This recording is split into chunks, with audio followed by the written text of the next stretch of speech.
At ang Panginoon ay nagsalita kay Moises na sinasabi, "Pakabanalin mo sa akin ang lahat ng mga panganay, anumang nagbubukas ng bahay bata sa mga anak ni Israel, maging sa tao at maging sa hayop ay akin."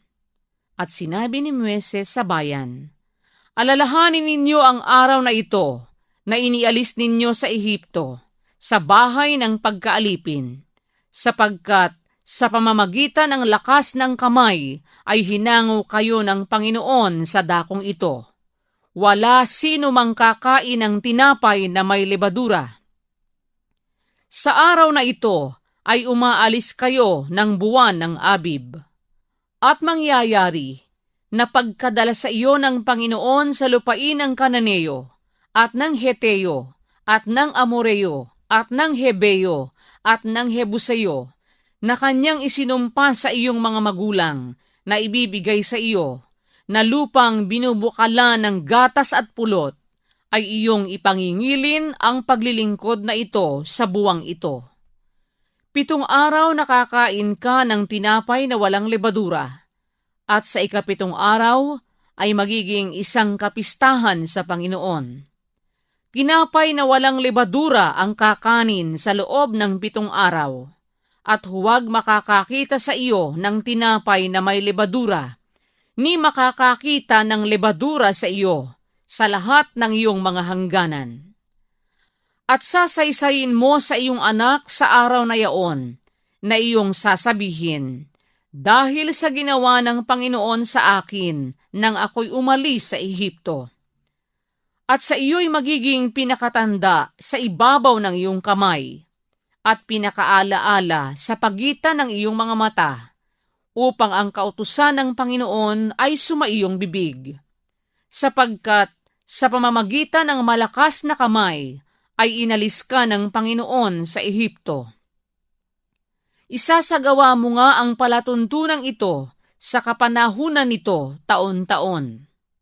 At mangyayari, pagkadala sa iyo ng Panginoon sa lupain ng Kananeo, gaya ng isinumpa sa iyo at sa iyong mga magulang, at pagkabigay niyaon sa iyo, ay ihihiwalay mo para sa Panginoon iyong lahat na nagbubukas ng bahay bata, at bawat panganay na mayroon ka na mula sa hayop, ang mga lalaki ay sa Panginoon. At bawat panganay sa asno ay tutubusin mo ng isang kordero.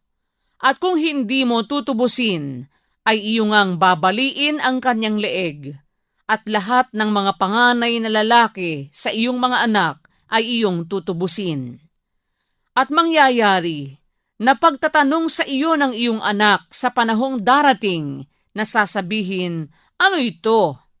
At iyong sasabihin sa kanya, "Sa pamamagitan ng lakas ng kamay ay inilabas tayo ng Panginoon sa Ehipto, sa bahay ng pagkaalipin."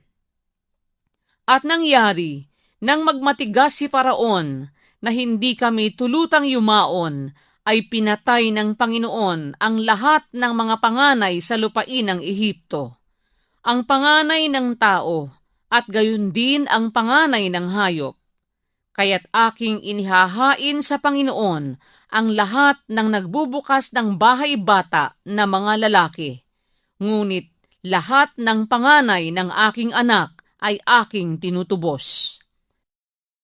At magiging pinakatanda sa iyong kamay, at pinakaalaala sa pagitan ng iyong mga mata, sapagkat sa pamamagitan ng lakas ng kamay ay inilabas tayo ng Panginoon sa Ehipto.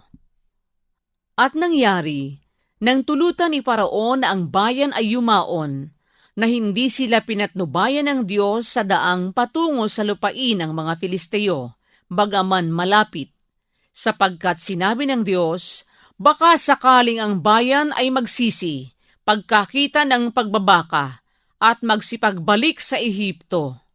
Kundi, pinatnubayan ng Diyos ang bayan sa palibot, sa daang patungo sa ilang, sa tabi ng dagat na mapula. At ang mga anak ni Israel ay sumampang nangakasakbat mula sa lupain ng Ehipto. At dinala ni Moises ang mga buto ni Jose, sapagkat kanyang ipinanumpang mahigpit sa mga anak ni Israel na sinasabi, "Tunay na dadalawin kayo ng Diyos, at inyong isasampa ang aking mga buto mula rito na kasama ninyo." At sila'y naglakbay mula sa Sukot at humantong sa Etam sa hangganan ng ilang. At ang Panginoon ay nangunguna sa kanila sa araw sa isang haliging ulap, upang patnubayan sila sa daan, at sa gabi ay sa isang haliging apoy, upang tanglawan sila, upang sila'y makapaglakad sa araw at sa gabi. Ang haliging ulap sa araw at ang haliging apoy sa gabi ay hindi humihiwalay sa harapan ng bayan.